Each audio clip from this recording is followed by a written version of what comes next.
नमस्कार, शाम के 6 बजे आपके साथ मैं हूं चित्रा त्रिपाठी। दिल्ली मरकज मामले का आरोपी मौलाना साद महीनों से गायब है और दिल्ली पुलिस के हाथ अब तक खाली के खाली। लेकिन और हैरानी तब हुई जब मौलाना कल जुमे की नमाज पढ़ते देखा गया और पुलिस को भनक तक नहीं लगी। सवाल है कि जब साद की तस्वीरें कैमरे में कैद हो सकती हैं तो फिर दिल्ली क्राइम ब्रांच की पैनी नजर क्यों बार बार मात खा रही है। इसी पर हल्ला बोल में करेंगे बड़ी बहस, लेकिन उसके पहले ये रिपोर्ट देखिए।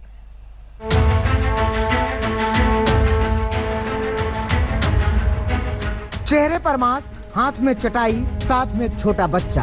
आप शायद न पहचान पाएं, लेकिन दिल्ली पुलिस इसे अच्छे से पहचानती है, क्योंकि पुलिस को इसकी करीब 2 महीनों से तलाश है। नाम है मौलाना साद। जी, वही मौलाना साद जिस पर निजामुद्दीन के मरकज को कोरोना का अड्डा बनाने और यहां से देश भर में कोरोना फैलाने का आरोप है, जिसे दिल्ली पुलिस नोटिस पर नोटिस भेज चुकी है, जिसकी तलाश में पुलिस की खुफिया सेल दिल्ली के तमाम मोहल्लों से लेकर शामली तक खाक छान चुकी है। वो मौलाना साद मजे से एक मस्जिद में नमाज पढ़कर अपने घर लौट जाता है और पुलिस बैठी की बैठी रह जाती है। सीसीटीवी में कैद हुई ये तस्वीरें शुक्रवार की हैं। दिल्ली समेत देश भर में ज्यादातर मस्जिदें खुल चुकी हैं। इन्हीं में से एक है जामिया नगर की अबू बकर मस्जिद। शुक्रवार को जुमे की नमाज पढ़ने के लिए मौलाना साद कई लोगों के साथ इसी मस्जिद में पहुंचा और आराम से टहलते हुए लौट गया।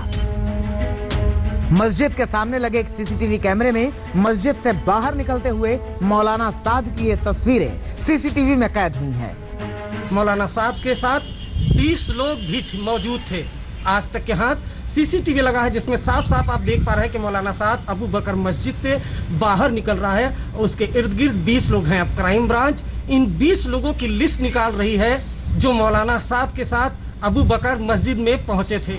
जामिया नगर की इसी मस्जिद के पास ही एक इमारत में मौलाना साद करीब 2 महीने से डेरा जमाए बैठा है। मरकज कांड के बाद से उसने खुद को यहीं क्वारंटीन कर रखा है। ये बात सबको पता है, लेकिन शायद दिल्ली पुलिस सब कुछ जानते हुए भी अनजान है।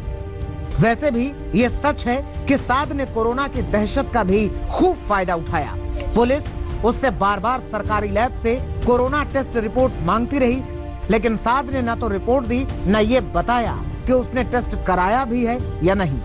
कोरोना के डर से पुलिस ने अब तक उससे पूछताछ भी नहीं की, लेकिन कोरोना तो जल्द जाने वाला है नहीं। तो क्या इसका मतलब ये है कि महामारी एक्ट में आरोपी बनाया गया मौलाना साद कोरोना को ढाल बनाकर यूं ही छुट्टा घूमता रहेगा?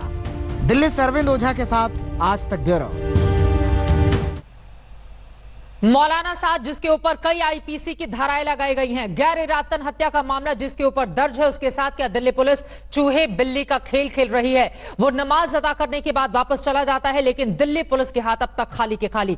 इसी पर हल्ला बोल में हम बहस करने वाले हैं। कई खास मेहमान इस वक्त हमारे साथ चर्चा में शामिल हो रहे हैं, उनका तारुफ आपसे करवा देती हूँ। हमारे साथ भारतीय जनता पार्टी के स्पोक्स पर्सन सैयद जफर इस्लाम साहब कुछ देर में होंगे, हमारे साथ जुड़ चुके हैं। आप देख रहे हैं स्क्रीन पर मोहम्मद शाहिद अली जो कि मौलाना साद के वकील हैं, स्पोक्स पर्सन है तबलीगी जमात के, वो हमारे साथ जुड़ चुके हैं। अब निजेश अवस्थी आरएसएस के जानकार हमारे साथ मौजूद हैं। Doctor MH Khan political analyst हमारे साथ जुड़ चुके हैं। डॉक्टर तस्लीम अहमद रहमानी साहब जो कि प्रेसिडेंट हैं मुस्लिम पॉलिटिकल काउंसिल ऑफ इंडिया के, वो भी हमारे साथ आपको दिखाई दे रहे हैं टीवी स्क्रीन पर मौजूद है। एलन राव साहब जो कि पूर्व डीसीपी हैं दिल्ली के, वो भी हमारे साथ मौजूद है। लेकिन सबसे पहले मोहम्मद शाहिद अली आपसे ही रुख करते हुए, मौलाना साद अगर नमाज पढ़ने के लिए आ सकते हैं तो पुलिस को सहयोग क्यों नहीं कर रहे?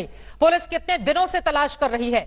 ये उनकी जिम्मेदारी बनती है या नहीं? धर्म गुरु के नाम पर लोगों को धर्म की शिक्षा देते हैं और खुद छिपे फिर रहे हैं मौलाना साद।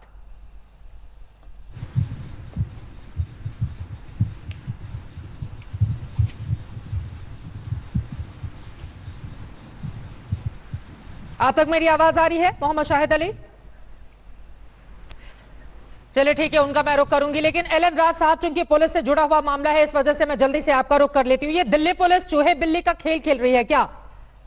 एक शख्स आता है, आराम से नमाज अदा करता है, उसके बाद वापस चला जाता है, और दिल्ली पुलिस अब जो 20 लोग उसके साथ थे उसके बारे में ज्यादा जानकारी खंगाल रही है। क्या जानबूझकर दिल्ली पुलिस बचाने की कोशिश नहीं कर रही है मौलाना साद को? इसको क्यों नहीं माना जाए?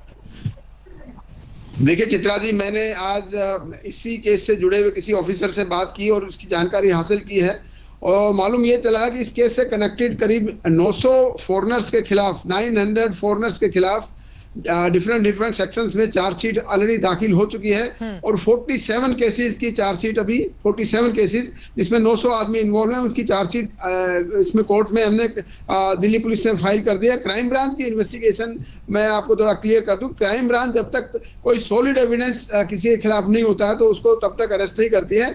नो डाउट उस ऑफिसर ने बताया कि मौलाना साहब को नोटिस दिए गए हैं, कई बार नोटिस दिए गए और उन्होंने नोटिस का जवाब नोटिस से भी दे चुके हैं। अभी तक मुझे नहीं लगता है नोटिस ही खेलती रहेगी और ये जो धाराएं लगाई गई हैं उसके ऊपर इतनी संगीन जिसमें 10 साल तक की सजा भी हो सकती है अगर आरोप साबित पाए जाते हैं तो इसके अलावा दिल्ली पुलिस कुछ कर नहीं सकती सिर्फ एफआईआर लिखने के अलावा। बिल्कुल उसमें बाकी जो साधारण धारा है उनके साथ साथ 304 आईपीसी जो कि एक बहुत सीरियस ऑफेंस है, culpable homicide not amounting to murder, इसमें लाइफ इंप्रिजनमेंट और 10 साल तक की सजा है, इसमें इसका प्रावधान है। लेकिन जो एविडेंस बाकी एजेंसी भी जैसे ईडी है, इनकम टैक्स और दूसरे डिपार्टमेंट इनके खिलाफ जो एविडेंस इकट्ठी कर रहे हैं तो उसी चैनल में दिल्ली पुलिस भी इनके खिलाफ एविडेंस जो एविडेंस इकट्ठी हो रही है वो एविडेंस इकट्ठी कर रहे हैं। पहले प्रायोरिटी इन लोगों की दिल्ली पुलिस के लोगों की थी। मौलाना साद को लेकर बयान दिए हैं कि किस तरह से उन्होंने लॉकडाउन के दरमियान कैसे जब हम कोरोना से जंग लड़ रहे थे उस समय लोगों को बरगलाने की कोशिश की थी। उनके बयान को अगर पढ़ा जाए तो ये बिल्कुल तय है और ये वास्तव में ऑन रिकॉर्ड चीज है कि इन्होंने कोरोना के खिलाफ लड़ने में सरकार का मदद नहीं की बल्कि उसके खिलाफ बात की है, इसमें कोई डाउट नहीं है। ये एविडेंस उनके खिलाफ जाएगी। लेकिन अभी प्रायोरिटी जो थी 47 केसेस की चार्जशीट फाइल करने की थी, पुलिस इसके खिलाफ कार्रवाई कर रही है और करेंगी। ठीक है, अब मैं मोहम्मद शाहिद अली, मेरी आवाज मिल रही है क्या आपको? जी मुझे आपकी आवाज मिल रही है। मौलाना साद पुलिस को सहयोग क्यों नहीं कर रहे हैं? मौलाना साहब पुलिस को पूरी तरह से सहयोग कर रहे हैं, ये आपका इल्जाम बिल्कुल बेबुनियाद है, गलत है। पूरी तरह से सहयोग कर रहे हैं। ये अभी तक कोई भी ऐसी चीज नहीं है कि उन्होंने सहयोग नहीं किया हो। मीडिया की अपनी मर्जी की बात है, आप लोग इन्फ्लुएंशियल पोजीशन में हो, जो चाहे कह दें, लेकिन इस बात के पीछे कोई तथ्य आप लोग नहीं दिखा सकते हैं सिवाय इस बात के कि ये आप लोगों का कहना है और हजारों लोगों को जिस तबलीगी समाज ने संक्रमित करने का काम किया, पुलिस वालों को देश भर में लगा दिया तबलीगियों को ढूंढने के लिए कि ढूंढिए जमात के लोग कहां छिपे हुए हैं, कोरोना नहीं फैलाएं। आप कह रहे हैं मौलाना साद और उल्टा आप मीडिया को डांट रहे हैं, उल्टा आप मीडिया के ऊपर उंगली उठा रहे हैं। अपना काम तो आप लोग ढंग से कर नहीं रहे हैं। यस बिल्कुल उठा रहा हूं मैं आप लोगों के ऊपर उंगली, इसमें बिल्कुल उठा रहा हूं मैं और मैं रेस्पॉन्सिबिलिटी के साथ ये बात कह रहा हूं कि आप लोग लेकिन मेरा सवाल यह है मौलाना साद पुलिस जो आप लोग नहीं कर सकते हैं, क्या नहीं कर सकते हैं? पुलिस के काम में मीडिया को दखल देने का कोई हक नहीं है। कौन दखल देने के लिए जा रहा है? एजेंसीज को अपना काम करने दीजिए, इन्वेस्टिगेशन हो जाएगी, इन्वेस्टिगेशन के बाद जो भी कुछ होगा कोर्ट के अंदर क्यों कर रहे हैं? 75 दिन हो गए, सामने आ जाएगा। 75 दिन हो गए, चुपके से नमाज पढ़ने की क्या जरूरत थी? यही तो मैंने भी कहा है कि मीडिया ने इन चीजों को मसालेदार तरीके से लोगों के सामने पेश करना है, मीडिया ने लोगों को बरगलाने का काम करना है, इसलिए कह रहे छिपे फिर रही। क्या पुलिस ने बात कही है छिपे तबलीगी जमात से जुड़े हुए लोग? एक सेकंड सर, बिल्कुल कह रही है पुलिस, बिल्कुल कह रही है। आप धाराएं उठाकर देखिए, एक शख्स के ऊपर इतनी गंभीर धाराएं लगी हो और वो हमें ज्ञान पढ़ा रहे हैं यहाँ पर। आपको पता है कि क्या हुआ है? जो आप बात कर रहे हैं, जो गंभीर धारा की आप बात कर रहे हैं, वो बहुत बाद में लगाई गई है। आप लोग पहले डे से कह रहे हैं कि साथ गंभीर धाराएं हैं, जबकि बेलेबल ऑफेंसेस है सारे के सारे वहां पर। ये बिल्कुल बेबुनियाद इल्जाम है और पुलिस का प्रोरोगेटिव है, पुलिस का इन्वेस्टिगेशन करने का तरीका है। गैर जमानती हत्या ऐसा है मैडम, ये पुलिस का इन्वेस्टिगेशन करने का तरीका है। क्या वो किस तरह से उसको इन्वेस्टिगेशन करेंगे? क्या उसमें अरेस्ट जरूरी है? अगर अरेस्ट जरूरी नहीं है तो कैसे अरेस्ट कर लेंगे? आपकी बातों से तो लग रहा है कि दिल्ली पुलिस के साथ मिलकर, ठीक है, एक सेकंड सर, एक सेकंड, आप दिल्ली पुलिस का पक्ष मत रखिए। दिल्ली पुलिस का पक्ष रखने के लिए हमने बुलाया हुआ है पूर्व डीसीपी को। एलएनराज साहब पूरा पक्ष रख रहे हैं। एक सेकंड, न जाने कितने लोगों को इन जमातियों ने संक्रमित किया है। कोरोना के दौर में हालात कितने खराब हैं और आप यहाँ पर ज्ञान दिए जा रहे हैं। इल्जाम है, ये इल्जाम बेबुनियाद है आपका। जफर इस्लाम साहब, मौलाना को बचाने की कोशिश कौन कर रहा है? ठीक है सर, ठीक है, मैं आ जाती हूँ, मैं आती हूँ आपके पास। बरगलाने का काम हम कर रहे हैं तो आप क्या कर रहे हैं? आप क्या कर रहे हैं? अपना काम कर रहा है, कानून में जो भी कुछ होगा सबके सामने आ जाएगा। जी चित्रा जी, जफर इस्लाम, मैं आपको यकीन दिलाता हूँ, चाहे कोई भी हो, अगर किसी ने क्राइम किया है तो वो कानून उसको छोड़ेगा नहीं, हमारी सरकार उसको छोड़ेगी। लेकिन एक बात मैं कहना चाहता हूँ, अहमद खान साहब जरा चुपचाप रखिए, चुप्पी लगा के रखिए, जरा सुन लीजिए काम की बात। बोलिए। मैं ये कह रहा हूँ कि देखिए मल्टी एजेंसीज इस पे इन्वेस्टिगेशन कर रही है, सीबीआई की, ईडी के और भी एजेंसीज जो है पुलिस इन्वेस्टिगेशन कर रही है। हमारी सरकार का कोई विंडिक्टिव अप्रोच नहीं रहता है, इसलिए कि सरकार अपना काम अपने तरीके से करती है और वो इन्वेस्टिगेशन के बाद जो सही कार्रवाई होती है वो करती है। इन्वेस्टिगेशन चल रहा है, इस इन्वेस्टिगेशन होने दीजिए। मैं इन्वेस्टिगेशन पुलिस ढूंढ रही है या नहीं ढूंढ रही है जफर इस्लाम साहब? देखिए मैं आपको ये कहना चाहता हूँ कि मौलाना साहब से जुड़े हुए चीजों को आप जैसा कह रहे हो उस पर सच्चाई है कि इन्वेस्टिगेशन चल रहा है और इन्वेस्टिगेशन चल रहा है। उस बीच में मैं कोई टीका टिप्पणी नहीं करूंगा, इतना जरूर कहूंगा कि इन्वेस्टिगेशन हमारी सरकार जो है वो investigation, proper investigation independent agencies करती है। सरकार का कोई दखल नहीं होता है, सरकार उस पर कोई मदाखलत नहीं करती है, इंडिपेंडेंट एजेंसी से इन्वेस्टिगेशन कर रही है और उस सब इन्वेस्टिगेशन के बाद जब सामने बचाने की कोशिश कौन कर रहा है? अगर पुलिस उन्हें ढूंढ नहीं पा रही है, अगर उनसे पूछताछ तक नहीं कर पा रही है पुलिस, मतलब पुलिस इस हैसियत में भी नहीं है कि उनको बुलाकर आमने सामने बैठकर पूछताछ कर सके। एक आदमी आराम से जाता है मस्जिद में नमाज पढ़ने के लिए और वो पुलिस के सवालों का जवाब नहीं देता है। चित्रा जी आप इस गलतफहमी में मत रहिए कि पुलिस को कोई पुलिस की नजरों से कोई छुप के कुछ कर सकता है। मैं आपको यकीन दिलाता हूँ, चाहे मैं मौलाना साहब छोड़िए कोई भी हो, हिंदुस्तान का आदमी, अगर पुलिस उसकी निगाह है तो उसकी निगाह रहती है। लेकिन मैं ये सिर्फ निगाह ही तो है, यही तो बात है कि पुलिस की निगाह है। उसके साथ कौन कौन से लोग थे, सीसीटीवी कैमरे कितने थे, ये 20 लोग कौन है जो मौलाना साद के साथ कल मस्जिद में नजर आए? पुलिस तो सिर्फ यही खंगाल रही है। ठीक है, मैं लौटूंगी आपके पास। डॉक्टर अहमद खान साहब, मैं आपको पुलिस की तफसील के बारे में कोई नहीं टिप्पणी कर सकता। ये इंडिपेंडेंट एजेंसीज के बहुत सारी मल्टी एजेंसीज काम कर रही है अपना, और उनको अपना काम करने दीजिए। मैं उसके बारे में कोई टिप्पणी नहीं करूंगा। होनी चाहिए ना, यही तो बात है। चाहे पुलिस का मामला हो या फिर मामला कोर्ट में जाता हो, इतनी तारीखें पड़ जाती हैं। 75 दिन हो चुके हैं पूरे मामले को, और इसकी गंभीरता को समझने की कोशिश क्यों नहीं की जा रही है? एमएस खान साहब, आप कुछ टिप्पणी करना चाह रहे थे। कौन बचा रहा है मौलाना साद को? जी चित्रा जी, आप जो बात कह रही हैं मैं पूरी तरह से उस पर सहमत हूँ। देखिए जफर इस्लाम साहब फिल्मी डायलॉग बोल रहे हैं, कोई भी हो, फला भी हो, ढेका भी हो, मुरादाबादी खेल खेल रहा है मौलाना साहब। आप तमाशा कर रहे हैं। आप जितनी धाराएं लगी हैं, कम से कम आधे घंटे लगती है जुम्मे की नमाज पढ़ने में, आधे घंटे तक वो मौलाना साहब वहाँ खड़ा नमाज पढ़ के। अरे भैया समाजवादी पार्टी नहीं है, आप बेकार की बातें बकवास मत करो, बकवास से मत करो। मैं समाजवादी पार्टी में नहीं हूँ, मैं समाजवादी पार्टी में नहीं हूँ, मैं समाजवादी पार्टी में नहीं हूँ। नॉलेज लिख रहा हूँ अपना पार्टी का मतलब नहीं है। मैं आम आदमी हूँ, सुनो आम आदमी की बात सुनो, आम आदमी बात समाजवादी पार्टी में रह के कुछ और मांगते थे। सरकारी काम, सरकार इन्वेस्टिगेशन कर रही है। सुनो, अगर तुम्हारी औकात है तो सुनो, अगर तुम्हारी बेपेंदे को लोटा है, कभी समाजवादी पार्टी में, कभी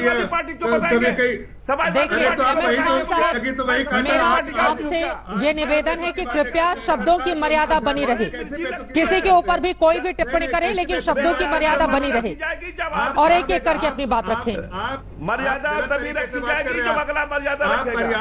आपको कोई भी हो, कोई फिल्मी डायलॉग बोलने बैठे यहाँ पर, तभी सी बात आप करिए। पहले आप पढ़िए, जानिए कौन आदमी कहाँ से है, पहले आप समझिए, टिप्पणी करना बंद कर दीजिए, व्यक्तिगत टिप्पणी करना बंद करिए, व्यक्तिगत एक एक करके अपनी बात रखें, एक एक करके बोलिए। एमएस खान साहब जल्दी से अपनी बात खत्म कीजिए। फैक्ट को सुनिए, व्यक्तिगत टिप्पणी बंद करिए। ठीक है, वो चुप हो गए हैं, बोलिए। हो गया, आप बोल रहे थे तो मैं नहीं बोल रहा था। चित्रा जी बोलिए। खान साहब देखिए, चित्रा जी मैं ये नहीं कह रहा हूँ, मैं ये कह रहा हूँ, आप जो कह रही बात, उस बात में दम है। उस बात में दम है कि जब से ये धाराएं लगी हैं उसके बाद भी पुलिस नहीं पकड़ पा रही है। ये बात आपकी सही है, मैं यही बात कह रहा हूं। अगर जफर इस्लाम साहब को लग रहा है कि मैं समाजवादी पार्टी का व्यक्तिगत बात करने के आप बैठा हूं, व्यक्तिगत बात करने के लिए नहीं बैठा हूं। आज पूरा हिंदुस्तान कोरोना से पीड़ित है। कोरोना फैलाने वाला व्यक्ति अगर खुलेआम घूम रहा है तो जिम्मेदारी किसकी है? चित्रा जी आप बता दीजिए मुझे, आप जिम्मेदारी किसकी है? अगर ये कहते हैं कि मैं समाजवादी पार्टी में हूँ, फलाना पार्टी हूँ, मैं किसी पार्टी में नहीं हूँ, मैं स्वतंत्र हूँ और इस देश का नागरिक हूँ। मैं जानना चाहता हूँ कि मौलाना साहब क्यों घूम रहा है आखिर। तो कौन सी पुलिस पकड़ेगी इनको? कौन सी पुलिस? जापान की पुलिस पकड़ेगी कि अमेरिका की पुलिस आके पकड़ेगी कि पाकिस्तान की पुलिस आके पकड़ेगी?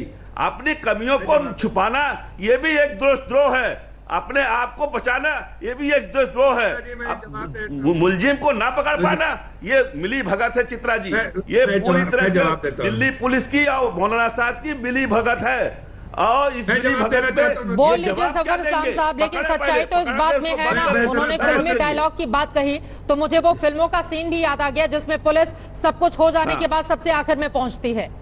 क्या वही स्थिति नहीं इस पूरे मामले पर देखने को मिल रही है? नहीं, मैंने कहा आपको, देखिए मैंने इतना कहा कि मैं इतना कह रहा हूं कि जब इन्वेस्टिगेशन होता है, ऐसे बहुत सारे हैं इस तरह के पेंदा के लोटा जो है वो मांगते रहते हैं अलग अलग टाइम में। इनका वीडियो उठा के देखिए, कल कुछ और बोलते थे, आज कुछ और बोल रहे थे। ऐसे लोगों का डोंगी आप ही की तमाम राज्य सरकारों में छोटी छोटी बातों पर एफआईआर करके लोगों को गिरफ्तार कर लिया जा रहा है, और इतना बड़ा ये मामला देश को मौत के मुंह में धकेलने की, एक सेकंड सर, देश को मौत के मुंह में धकेलने की जिन लोगों ने कोशिश की वो अब तक पुलिस की गिरफ्त से बाहर नहीं। मैं कोरोना के साथ खड़ा हूँ, मैं प्राइम मिनिस्टर के साथ खड़ा हूँ, मैं प्राइम मिनिस्टर के साथ खड़ा हूँ, कोरोना के खिलाफ लड़ने वाले को साथ खड़ा हूँ, कोरोना फैलाने वालों को साथ नहीं खड़ा हूँ। अरे आप अपना वीडियो देखिए, अपना देखिए वीडियो। मैंने मौलाना साहब को मौलाना नहीं कहा, मैंने शैतान साहब कहा है, मैंने इब्लीसी जमात कहा है, तबलीगी जमात को मैंने इब्लीसी जमात कहा है। कहा है आप? ठीक है, चलिए तस्लीम रहमानी साहब, ठीक है, अब विजय अवस्थी के पास आ जुड़ चुके हैं। ठीक है, अलग राम बात रहे हैं, लेकिन मैं आपको ये बताना चाहता हूँ, हो गया, सिर्फ इतना कहता हूँ कि देखिए कार्रवाई होगी, लेकिन कानूनन तौर से कार्रवाई होती है। जफर इस्लाम साहब, ये कार्रवाई होगी, कानूनन तौर पर होगी, एक समय भी आएगा, 5 साल, 10 साल, 15 साल, 20 साल, कार्रवाई कब होगी? सर एक टाइम फिक्स होना चाहिए ना कार्रवाई के लिए। एक या तो कहिए कि मौलाना साहब निर्दोष है, या तो कहिए मौलाना साहब निर्दोष है, या तो कहिए कि अगर उसके ऊपर इतनी गंभीर धाराएं लगाई गई हैं तो उसकी तुरंत गिरफ्तारी कीजिए। छोटे छोटे मामलों में हम लोगों की गिरफ्तारी होती है, और जैसे देश के खिलाफ, देश में कोरोना की स्थिति अगर इस समय इतनी भयानक है तो क्यों नहीं जिम्मेदार माना जाए ऐसे लोगों को कि 1 से 4 को, 4 से 8 को, 8 से 12 को हुआ होगा, और आप लोग कह रहे हैं कि अभी इंतजार कीजिए। आप बिल्कुल सही नहीं, मैंने ऐसा नहीं कहा, मैंने कहा चित्रा जी ने बिल्कुल सही कहा। करने दीजिए, चित्रा जी आप अपना काम करने दीजिए। ये समाजवादी पार्टी के गोद में पले बड़े हैं, या इन्होंने जिस तरह से उत्तर प्रदेश में समाजवादी पार्टी किस तरह से गलत तरीके से गलत तरीके से काम करती थी, आज हमारी सरकार है तो वहाँ की जनता खुश है इसलिए कि कानून काम कर रहा है। यहाँ भी मैं कह रहा हूँ सिर्फ कि कानूनी कार्रवाई चल रही है, कानून तो काम करे, मगर कानून का एक लेकिन ये मौलाना पेंदा के लोटे जो है महमूद खान, ये कभी कुछ और मांगते हैं, कभी कुछ और मांगते हैं, तो इनकी बात का कोई मुद्दे महत्व पर बने नहीं। रहें, मुद्दे पर बने रहें। डॉक्टर तस्लीम अहमद रहमान, ठीक है, एमएस खान साहब मैं आपके पास आऊंगी। मौलाना साहब अगर निर्दोष हैं, उन्होंने कुछ किया ही नहीं, तो फिर उनको 75 दिन का क्वारंटीन घर में लेने की क्या जरूरत थी? आते सामने वो कहते कि मैं निर्दोष हूं, मैंने कुछ भी गलत नहीं किया, चुपके से आकर छिपे छिपे वो जाते हैं मस्जिद में नमाज अदा करने, और उसके बाद फिर से जाकर छिप जाते हैं, और पुलिस कहती है कि हम ढूंढ रहे हैं। वो 20 लोग जो वहां पर मौजूद थे, अब उनके खिलाफ मामले को खंगाला जा रहा है। इसके क्या मतलब और मायने निकाली जाए? देखिए चित्रा जी, पुलिस साफ साफ झूठ बोल रही है। मैं बहुत ही क्लियर लफ्ज इस्तेमाल कर रहा हूँ। आई नो कि बिल्कुल अनपार्लियामेंट्री लफ्ज है झूठ का, लेकिन पुलिस झूठ बोल रही है। और अगर आपको याद हो तो आप ही के प्रोग्राम में मैंने पहले भी कहा था कि इन तमाम लोगों की, गवर्नमेंट की और तबलीगी जमात की, मौलाना साहब की, सबकी मिली भगत है। इसलिए उस दिन से कह रहे हैं कि जाकिर नगर वेस्ट में बिल्कुल सही है, बिल्कुल सही है, डीसीपी ने कहा, साहब सही है, डीसीपी ने कहा कि वो जाकिर नगर वेस्ट में रह रहे हैं, और वो जाकिर नगर की मस्जिद में आके अब नमाज भी आधे घंटे पढ़ी जाती है। खान साहब ने कहा आधा घंटा लगता है नमाज पढ़ने में। वो आए 20 लोगों के साथ, नमाज भी पढ़ी, चली गए। और जफर इस्लाम साहब भी सही कह रहे हैं कि पुलिस को तो पता होता है कि कौन कहाँ है जब वो इन्वेस्टिगेशन, तो पुलिस को मालूम है कि वो नमाज पढ़ने भी जा रहे हैं, नमाज पढ़ के भी आ रहे हैं, वो क्वारंटीन में भी रहे, उन्होंने टेस्ट भी कराए, उन्होंने नोटिस रिसीव किए, नोटिस के जवाब दिए, सब किया, मगर पुलिस उनको अरेस्ट इसलिए नहीं कर रही कि हमारे अजीत डोभाल साहब वहां गए थे क्या बात करके आए, आज तक हमारे मुतालबे के बावजूद उन्होंने बताया नहीं कि उनसे क्या बात हुई। और उसके बाद मैं कहता हूं, आज जो कोविड की कंडीशन इस मुल्क में है, क्या उसके लिए आप अकेले तबलीगी जमात को जिम्मेदार करार देंगे? वो तमाम लोग तो ठीक होकर घर चले गए, 14 दिन के बजाय 1.5 महीने के क्वारंटीन में रहे, किस बुरे हालत में रहे। यहाँ 3,000 से 25,000 के टेस्ट हुए, उनमें से मरने वालों की तादाद मुश्किल से 5-10 है। उनमें से ठीक सारे के सारे वो ठीक भी हैं, वो तो सब अपने घरों पे बैठे। और हमारे पास 3 लाख के ऊपर मरीज हो गए। सरकार ने अपनी नाकामी को छुपाने के लिए पर्दा डाला, तबलीगी जमात का डील किया, कमर्शियल सिचुएशन को एक्सप्लॉइट किया, जफर इस्लाम साहब अपने फासिस्ट एजेंडे को इस्तेमाल किया तबलीगी जमात के नाम पर, और पूरे मुल्क को कोरोना की भट्टी में झोंक दिया। सरकार इस जिम्मेदारी से बच रही मैं जरा जवाब देना चाहता हूं, मैं जवाब देता हूं, मैं जवाब देता हूं रहमानी साहब को। मैं देखिए रहमानी साहब को पढ़ा लिखा समझता था, लेकिन इनकी नॉलेज इतनी कम है। आप मुझे जाहिर समझिए, आप मुझे जाहिर लेकिन आप अगर नहीं, मैं आपसे अरे आप काबिल हो गए तो सुन लीजिए। मैं तो सिर्फ इतना कहना चाहता हूँ, पूरे दुनिया की 20% आबादी, अरे मौलवी को चुप कराइए, भटकर मौलवी को। पूरे दुनिया की आबादी 20% रहती है। और सुन लीजिए जवाब, सुन लीजिए जवाब लीजिए। सरकार पे उंगली उठाने से पहले अपनी तरफ सवाल का जवाब देना चाहता हूँ मैं। रहमानी साहब आप जवाब दीजिए, एक बार सुन तो लीजिए, बोलिए जफर साहब। अरे सुन तो लीजिए जरा। एमएच खान साहब, ये व्यक्तिगत टिप्पणी नहीं, प्लीज सर, ये गलत बात है, ये गलत बात है। मैं कहना चाहता हूँ कि देखिए, अरे तो आप सुन लीजिए, अरे चुपचाप रहिए मौलाना, हम लोग दो पर फोकस रहे। अरे सुन लीजिए, कितना पढ़े लिखे उससे आप समझ में आ रहा है। कभी बसपा कभी समाजवादी के गोदी में खेलते हुए, वहां तो कोई आपने देखा नहीं, यहाँ आकर टिप्पणी कर रहे हैं। सुन लीजिए, मैं कह रहा हूँ कि पूरे दुनिया की 20% आबादी इस देश में रहती है। आप आंकड़े उठा के देखिए और देखिए कि आंकड़े अगर आपके पर मिलियन अगर आपके पूरी दुनिया में कम नहीं हो, रिकवरी रेट सबसे ज्यादा नहीं हो, और जो मरने वाले मोर्टेलिटी रेट सबसे कम नहीं हो, तो फिर आप बात कीजिएगा। कैसी बात बेतुकी बात करते हैं? जिस देश में हर तरह से कंटेन किया गया, लेकिन तबलीगी जमात ने गलत काम किया, उसके हम पूरे तौर से निंदा करते हैं। तबलीगी जमात जो गलत काम किया उसकी निंदा करते हैं, लेकिन क्या आप आंकड़े को जुटाएंगे? आप सरकार को कटघरे में खड़ा कीजिए, हमें कोई दिक्कत नहीं, लेकिन झूठ बोल के मत कीजिए। नहीं, झूठ बोल के मत कीजिए। हकीकत तो यह है कि पूरे दुनिया में वाहवाही हो रही है हिंदुस्तान की, लेकिन कुछ लोग हैं जो हिंदुस्तान में रह के भी हिंदुस्तान की हुकूमत की तारीफ नहीं करना चाहते हैं, इसलिए कि उनको मोदी जी से प्रॉब्लम है, उनको हमारी सरकार से प्रॉब्लम है, उनको दिक्कत है हमारी सरकार से। हम लोग एक-एक करके अपनी बात रखेंगे। जफर इस्लाम साहब ने पूछा पूरी दुनिया कर रही है कि मौलाना साहब गुनहगार है या निर्दोष है, मैनेज किया है, और अगर गुनहगार है तो फिर इतना वक्त क्यों लग रहा है? लेकिन हम चाहते हैं कि देश की जनता की सुरक्षा के लिए, सेफ्टी के लिए, सिक्योरिटी के लिए हमने जो भी इक़दाम किए वो कामयाब हुए। आप देश की जनता को नहीं बचा रहे, आप कमलाइज करके हाथ खड़े करके वाले लोग हैं। आप गुमराह कर सकते हैं, आपको पसंद नहीं है कि मोदी जी की सरकार की पूरी दुनिया में वाहवाही हो। आप तो मुसीबत की भट्टी में झोंकने वाले लोग हैं। जितने भी गाइडलाइंस है उससे कितना फायदा हुआ है उसका जरा जाकर टेस्ट कीजिए, और सरकारें कह रही है कि आने वाले वक्तों में अकेले दिल्ली में 5.5 लाख हो जाएंगे। क्या क्या आपने कुछ और है, क्या आपको जवाब देना? आपकी तकलीफ कुछ और है, आपकी तकलीफ कुछ और है। आप मोदी जी के खिलाफ है, आप हमारी सरकार के खिलाफ है, इसलिए आपको इस तरह की बातें कहनी आपकी मजबूरी है। हकीकत तो यह है कि आज जिस तरह से हमने कंटेन किया है इस वायरस को, उस तो पूरी दुनिया देख रही है। 20% दुनिया की 20% दुनिया की आबादी हिंदुस्तान में रहती है। जफर इस्लाम साहब, मैं थोड़ी कंफ्यूज हो गई आपकी बात सुनकर। ठीक है, अब समझ में नहीं आ रहा है कि मैंने आपसे सीधा सा क्वेश्चन पूछा था, बताइए कि मौलाना साद अगर गुनहगार है तो फिर वो पुलिस की गिरफ्त से दूर क्यों है, और अगर वो बेगुनाह है तो क्या आप लोगों ने इतना जो ढिढोरा पीटा गया कि देश भर में जमातियों की वजह से फैला है कोरोना, ये वो दुनिया भर की बातें सामने आई, क्या वो फिर गलत था? मैं इस बात को लेकर कंफ्यूज हूं सर। 2 लाइन में जवाब दीजिए। अमृत जी बहुत देर से इंतजार। 2 लाइन में जवाब दूंगा। देखिए, इस बात से कोई दो राय नहीं कि तबलीगी जमात ने गलत काम किया, और लेकिन फिर भी इस देश में कानून है मैडम, कानून के इन्वेस्टिगेशन होता है मैडम, और इन्वेस्टिगेशन से पहले कोई सरकार जो है वो कोई फैसला नहीं लेती है। इन्वेस्टिगेटिव एजेंसीज पे कोई हस्तक्षेप नहीं होता, आप इंडिपेंडेंटली वो इन्वेस्टिगेशन करते हैं। मैं उस पर आज कैसे टीका टिप्पणी कर सकता हूँ जब इन्वेस्टिगेशन चल रहा है? मैं इतना कह सकता हूँ कि हमारी सरकार कोई भी गलत काम, कोई भी क्राइम करने वाले को बख्शे नहीं, लेकिन मैं इन्वेस्टिगेशन से पहले इस पे कोई टीका टिप्पणी नहीं कर एक छोटा सकता। सा एग्जांपल देते हुए अवनीश जी मैं आपके पास आऊंगी।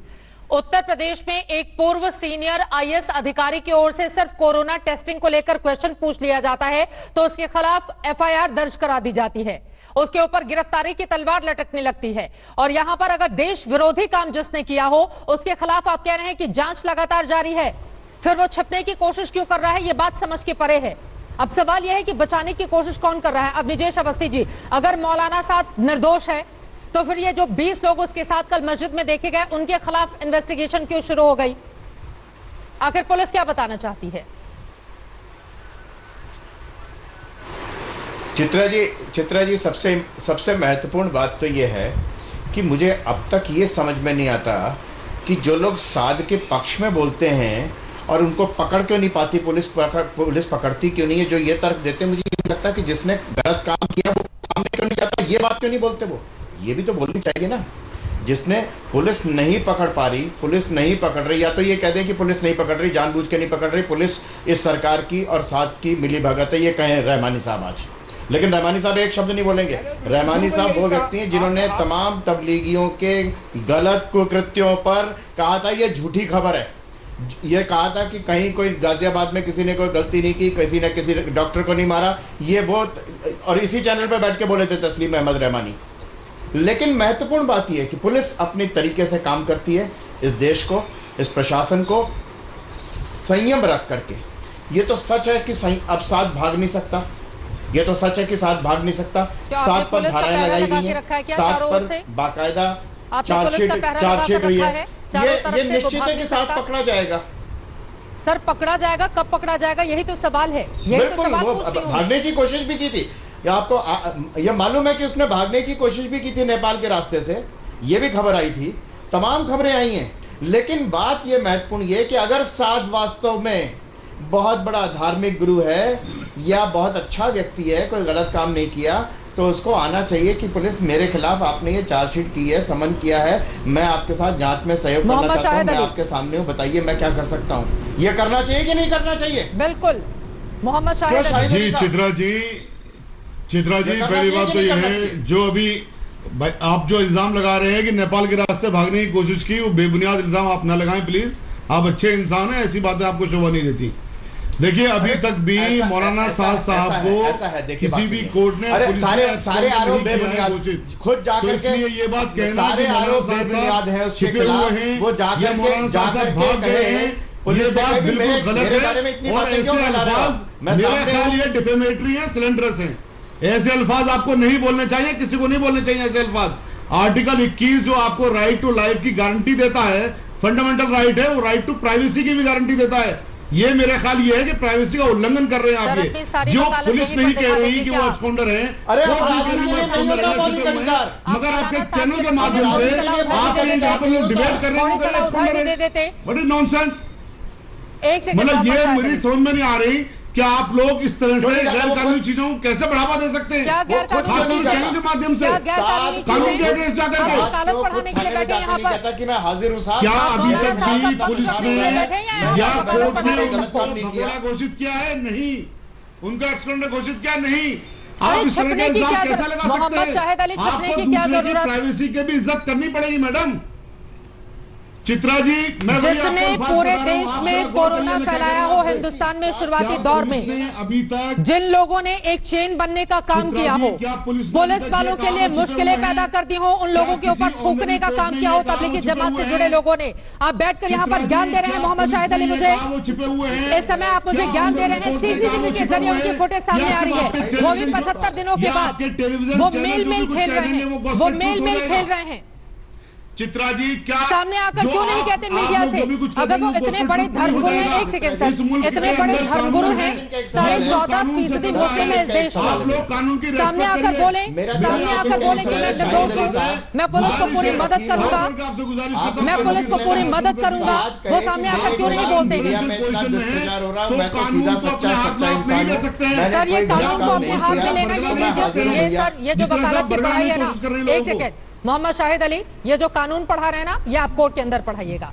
यहाँ पर मैं पूछ रही हूँ कि मौलाना साद को आप क्या सजेशन देते हैं? आप क्यों नहीं कहते हैं कि पुलिस की मदद कीजिए? कानून के खिलाफ आप क्यों नहीं कहते हैं कि थाने जाइए? मेरा फर्ज बन जाता है कि आप पूरे मुल्क को भड़काने की कोशिश कर रहे हैं। कोई भड़काने का काम नहीं किया जा रहा है, कोई भड़काने का काम नहीं कर रहा है, कोई भड़काने का काम नहीं कर रहा है। पुलिस ने अभी तक उनको एब्सकंडर घोषित किया, कोर्ट ने ऑनरेबल कोर्ट ने एब्सकंडर घोषित किया नहीं, फिर आप किस बेस पर कह सकते हैं कि मौलाना साहब तो इसीलिए वो छिपे हुए हैं, इसीलिए वो छिपे हुए हैं, इंतजार कर रहे हैं कोर्ट का, इसीलिए वो चुपके से मस्जिद में जाने की क्या जरूरत थी? बातों पर चुपके से चाहिए सर, मीडिया को शर्म आनी चाहिए, मीडिया को माफी मांगनी चाहिए। मोहम्मद शाहिद, ये इन्वेस्टिगेशन में इंटरफेरेंस है आपकी तरफ से। शर्म आपको आनी चाहिए, शर्म आपको आनी चित्रा चाहिए। जी, तबलीगी जमात के लोगों का क्या शुरुआत में रोल रहा कोरोना के मामलों में? एक सेकंड सर, ये व्यक्तिगत, एक सेकंड सर, कोई इन्वेस्टिगेशन में इंटरफेरेंस नहीं कर रहा है, कोई नहीं कर रहा है, कानूनी कोई नहीं कर रहा है, लेकिन मीडिया सवाल पूछेगा और आप इस तरह से नेशनल चैनल पर बैठकर मुझे धमकी नहीं दे सकते। शाहिद अली बोल लिए तुम, अरे कानून का पाठ तुमने बहुत पढ़ा लिया, कानून का पाठ तुमने बहुत पढ़ा लिया, वो कानून को मानने वाला व्यक्ति है, आपने मीडिया पर आरोप लगा दिया, सामने आके साथ कहे मीडिया पर आरोप लगाएंगे आपके ऊपर, क्यों नहीं आता, क्यों नहीं जाता? मीडिया के खिलाफ एफआईआर करे साथ कि मैंने कोई गलती नहीं की, मीडिया कैसे मेरे बारे में ऐसा डॉक्टर के कहे? कानून की बात करने से क्यों परेशान हो? अरे कानून की बात है ना, अरे मीडिया मेरे बारे में कोई गलत बात करेगा, मैं मीडिया के खिलाफ बोलूंगा ना, तो जाकर के पुलिस में एफआईआर करे कि मैंने कोई गलत काम नहीं किया, मैंने कोई गलत काम नहीं किया, पुलिस के सामने हाजिर हो। धारा ये कहती है, भगोड़ा नहीं है तो क्या है फिर? वो कभी कहता है कि मैं क्वारंटाइन में हूँ, मैंने कोरोना टेस्ट करवाया, ये सब बातें उसने जवाब में दिया। कानून की कोई सी भी धारा ये कहती है कि आपका मीडिया के सामने आपको आके बयान देना है, कोई सी भी धारा कानून की ये कहती है? मौलाना साहब एक सेकंड, अरे मीडिया के सामने नहीं, पुलिस में जाओ, मौलाना साहब साहब इतने गंभीर इल्जाम है, आरोप है, और आप कह रहे हैं कि मीडिया इस तरह की बातें ना करें, मीडिया को उल्टा पाठ पढ़ा रहे हैं आप, ये बात तो उल्टा पाठ पढ़ा रहे हैं। एलन राज साहब को जोड़ना चाह रहे थे, एलन राज साहब जल्दी। जी चित्रा जी, मैं आपको एक तो पहले दो तीन आदमी इकट्ठे बोलते थे ना, तो आप कुछ समझ पाएंगे ना आपके दर्शक कुछ सुन पाएंगे क्या कह रहे हैं, तो इनको एक एक करके आप बात करनी चाहिए। लेकिन साथ साथ मैं बता दूं, देखिए इसमें कोई डाउट नहीं है कि मरकज से निकले हुए काफी लोगों ने पूरे देश भर के स्टेट्स में जाकर कोरोना फैलाया, इसमें कोई डाउट नहीं है। 20 से 25% जो कोरोना फैला वो इन्हीं की वजह से फैला है। और साथ साथ मिस्टर मौलाना साहब को भी ये मालूम है कि यहाँ पे ऐसा हुआ था, करीब 2300 आदमी यहाँ से निकाले गए थे पुलिस के द्वारा। और लेकिन साथ साथ मैं एक बता दूं कि पुलिस की जो इन्वेस्टिगेशन का जो तरीका है वो ये है कि उसको एविडेंस इकट्ठा करते हैं और प्रोरोगेटिव है पुलिस का कब किस आदमी को अरेस्ट करना है कब नहीं करना है। लेकिन इसके साथ साथ मौलाना साहब को भी चाहिए कि अगर पुलिस उनको पूछ रही है या पता लगा रही है, पता लगाने की कोशिश कर रही है, तो उनको खुद भी जाके, जैसे उनके वकील साहब कह रहे हैं, उनको खुद जाके बताना चाहिए कि हाँ मैं हूं, बोलिए मेरे खिलाफ क्या सबूत है। तो उनको ऐसे भागना भी नहीं चाहिए। लेकिन आज की डेट में जैसे मैंने पहले आपको बताया कि करीब 47 चार्जशीट फाइल की है 900 फॉरेनर्स के खिलाफ पुलिस ने, और अभी इन्वेस्टिगेशन चल रही है, इन्वेस्टिगेशन में एविडेंस इकट्ठा हो रहा है। और मैं आपको ये बता दूं, मौलाना साहब बच नहीं पाए गए, लेकिन इसकी इन्वेस्टिगेशन का जो सुपरविजन है वो भी बड़े सीनियर लेवल पे हो रहा है। ऐसा नहीं है कि कोई एक नीचे लेवल का ऑफिसर अपनी मर्जी से कर रहा है। सर कितना वक्त लगेगा, यही तो सवाल पूछा जा रहा है। सर कितना समय कितना लगेगा? सीनियर ऑफिसर्स करेंगे। और आपका सवाल पूछना, सर जिस आदमी के खिलाफ महामारी एक्ट में कई धाराएं हो, जिसको गैर इरादतन हत्या को ऐड किया गया हो, उसको अरेस्ट अभी तक क्यों नहीं किया है? उसको लेकर अभी कहा जा रहा है कि अभी और समय लगेगा, एविडेंस इकट्ठा किया जा रहा है। सर कितना वक्त लगेगा एलन राज साहब? यही तो हम जानने की कोशिश कर रहे हैं कि कोई टाइम फ्रेम है या नहीं है इस देश में। डेफिनेटली पब्लिक को भी एक जवाब देना चाहिए पुलिस को कि हाँ ये अरेस्ट क्यों नहीं हुआ, अभी तभी आप वांटेड कर रहे हैं, 304 आईपीसी की धारा इसमें लगा रखी है, तो इसको अरेस्ट करने में डिले क्यों है? लेकिन हाँ ये बात भी सही है, कानून में पुलिस को इन्वेस्टिगेशन करने में प्रोरोगेटिव है पुलिस का। इवन कोर्ट भी डायरेक्शन नहीं दे सकती किसी आदमी को कब अरेस्ट करना है कब नहीं करना है, ये पुलिस की मर्जी है कब उसको अरेस्ट करें, कि एविडेंस आ गई है या नहीं आई है या और इकट्ठी एविडेंस करना है, तो ये हो सकता है ये पुलिस उसमें उसकी और एविडेंस। ठीक है, चलिए ये तो पुलिस का पक्ष हो गया, लेकिन मोहम्मद शाहिद आप लगातार बोल रहे हैं कि पूरा सहयोग कर रहे हैं, सहयोग करते हुए नजर क्यों नहीं आ रहे हैं? सहयोग करते हुए नजर तो आ नहीं रहे हैं, लगातार पूरा देश उनसे ये सवाल पूछ रहा है। एक बार भी सामने आकर, एक सेकेंड सर, एक बार भी सामने आकर जो खुद को धर्मगुरु होने का दावा करता है वो सामने आकर ये नहीं कहता कि कोरोना गंभीर बीमारी है, इससे बचे। और नहीं तो जमात के अंदर से जो तस्वीरें और जो ऑडियो वीडियो सामने आया उसने कितना हैरान और परेशान किया इस देश को, और आप बैठकर यहां पर कानून सिखा रहे हैं। चित्रा जी मैं बोलूं, अब बोलिए, आंसर दूं आपकी बात का। अब मैं जैसा कि आपने कहा कि किस तरह से सामने नहीं आ रहे हैं, पुलिस के सामने जवाब दे दिए गए हैं, इन्वेस्टिगेशन ज्वाइन कर रखी है, इसलिए ये बात आपकी जो है पुलिस के सामने नहीं आ रहे हैं बेबुनियाद है। सरकारी अस्पताल से कोरोना टेस्ट करवाकर रिपोर्ट दे दी गई क्या? और ये बात आप लोगों को बताइए, सरकारी अस्पताल से कोरोना टेस्ट कराकर रिपोर्ट सौंप दी गई क्या पुलिस को? ये पुलिस पूछ रही है सर, ये पुलिस पूछ रही है, मैं नहीं पूछती हूँ। क्या आपको हमारे देश की पुलिस पे यकीन नहीं है? सर मैं तो मौलाना साहब पर यकीन नहीं कर रही हूँ, इसलिए आपसे सवाल पूछ रही हूँ, इसलिए सवाल पूछ रही हूँ। आप पुलिस का पक्ष लेने के लिए बैठे हैं? पुलिस में बात कर रहा हूँ, आपको हमारे देश की पुलिस पे यकीन है ना? आप पुलिस का पक्ष रखने के लिए बैठे हैं, मौलाना साहब का पक्ष रखने के लिए बैठे हुए हैं?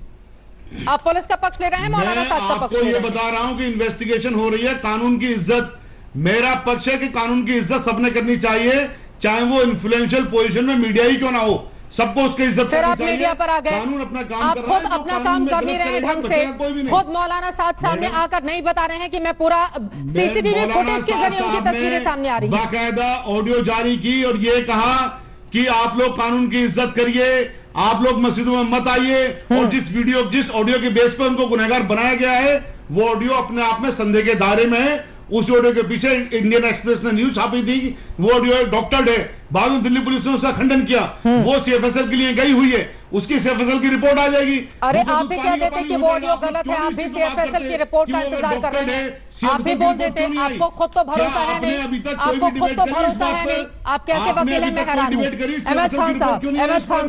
एमएच खान साहब वो कह रहे हैं कि पूरा सहयोग तो कर रहे हैं इस वक्त, फिर क्या दिक्कत है? आपको अगर पर्सनल बात करनी है, आपने पर्सनल अगर आक्षेप लगानी है, आप जो बात करिए, आपका पूरी तरह से मैं छूट दे रहा हूं, मैं आपको ऑफ नहीं करूंगा।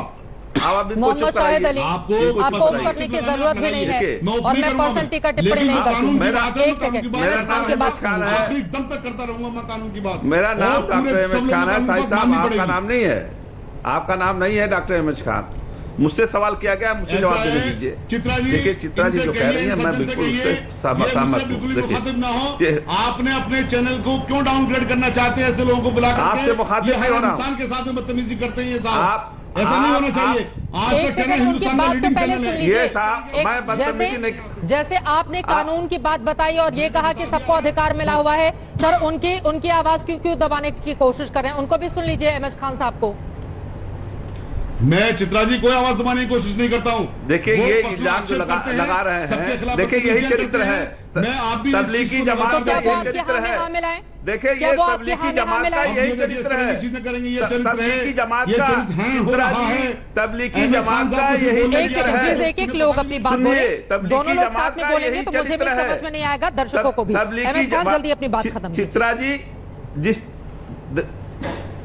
चित्रा जी जिस तरह से इन्होंने मेरे बारे में कहा, यही तबलीगी जमात का चरित्र है। मैं आपको बता रहा हूँ, इनका चरित्र ही यही है कि ऐसे लोगों को, ऐसे लोग जो है जो दीन की बात नहीं मानते हैं, जो इस्लाम की बात नहीं मानते हैं, जो कुरान की बात नहीं मानते हैं, जो हदीस की बात नहीं मानते हैं, ऐसे ही कड़वी बातें कह के दूसरों का दिल दुखाते हैं। मैं किसके साथ क्या करूंगा आप बता दीजिए, आप बता दीजिए ना कि जब मौलाना साहब के खिलाफ इतने मुकदमे, इतने FIR दर्ज हो चुके हैं, तो क्यों नहीं आ रहे सामने भाई? क्यों नहीं आ रहे? बता रहे कि मैं बेकसूर हूँ, बेकसूर हूँ, क्यों नहीं बता रहे आके?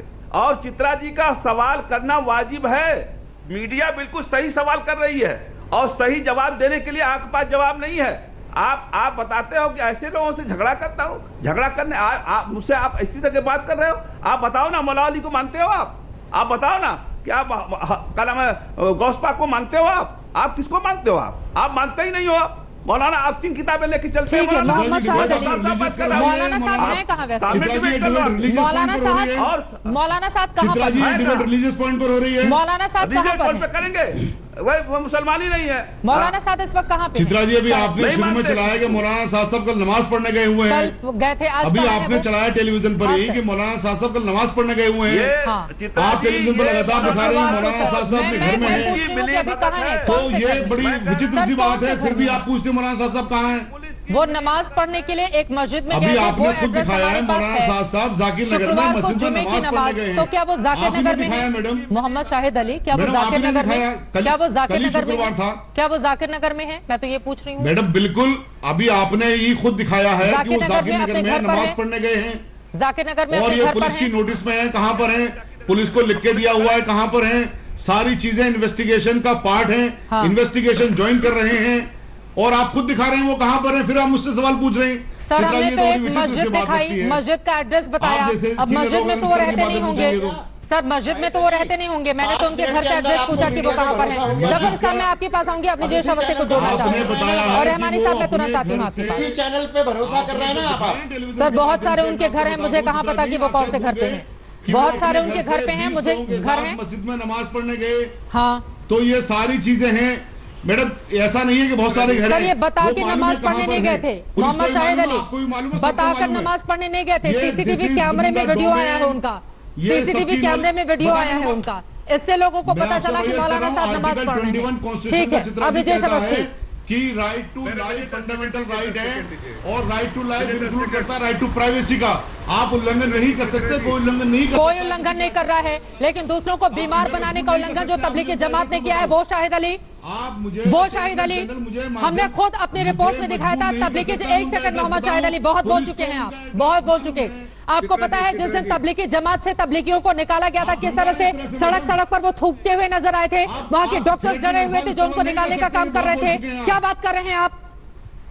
इतने इनोसेंट होकर अपनी बातें यहाँ पर रख रहे हैं। कोई बेबुनियाद इल्जाम नहीं है, वीडियो है उसका हमारे पास। साबित हो चुके हैं। हमारी रिपोर्टर मौके पर मौजूद थी, वहां पर डॉक्टर की बाइट है इस पर। गलत बोल रहे हैं आप। अथॉरिटीज के स्टेटमेंट उस पर आ चुके हैं कि ये सारे कोरोना फैलाने का काम खुद एलेंडाल साहब कह रहे हैं कि 25% से ज्यादा अगर देश में कोरोना के मामले फैले तो तबलीगी जमात उसके लिए जिम्मेदार है। और आप यहाँ पर बैठकर मासूम बन रहे हैं। तस्लीम रहमानी साहब भी यहाँ पर कुछ कह रहे हैं कि 3.5 लाख तस्लीम रहमानी साहब अपनी बात कह लेंगे। तस्लीम रहमानी साहब अपनी बात कह लेंगे। अब नीचे अवस्थी जल्दी से, उसके बाद जफर इस्लाम साहब।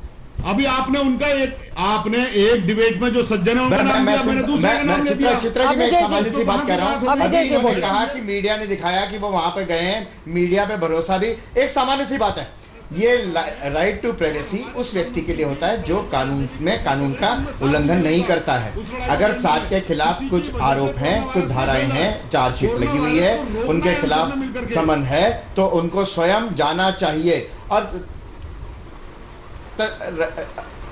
शाहिद अली साहब, आप लगातार बोले जा रहे हैं, कानून की पाठ पढ़ा रहे हैं। कभी आप मीडिया को सलाह देते हैं कि आप ये दिखाइए, इनको बुलाइए, इनको ना बुलाइए।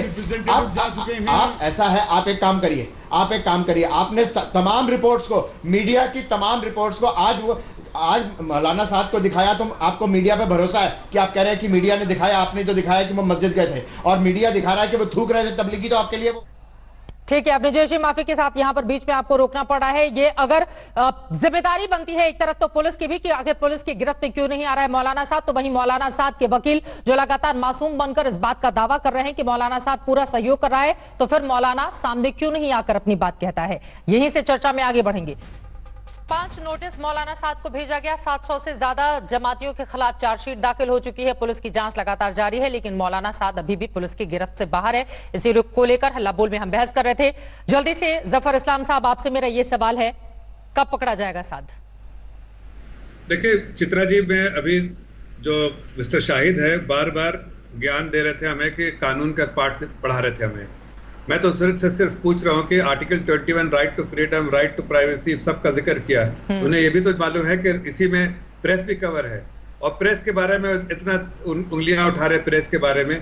प्रेस भी कवर है, उसी राइट टू एक्सप्लिसिटली नहीं इम्प्लिसिटली पूरे तौर से कवर्ड है, और उनको भी पूरी आजादी, जिस तरह से आपको यहाँ पर खान साहब को आपने बोलने नहीं दिया, इसलिए कि उनको आपको सब अधिकार चाहिए, बाकियों को अधिकार नहीं चाहिए। उनको भी राइट टू फ्रीडम है ना स्पीच, तो वो भी बोल सकते हैं, लेकिन आपने तो बोलने नहीं दिया।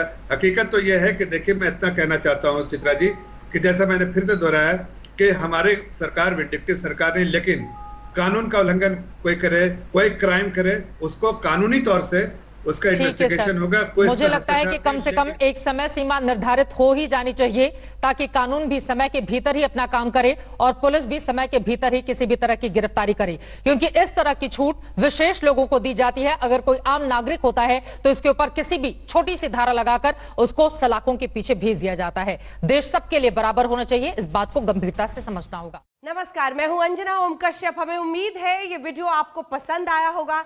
लेटेस्ट खबरों के लिए यूं ही देखते रहिए आज तक, और इस वीडियो के पसंद आने पर लाइक, शेयर एंड सब्सक्राइब करना ना भूलें।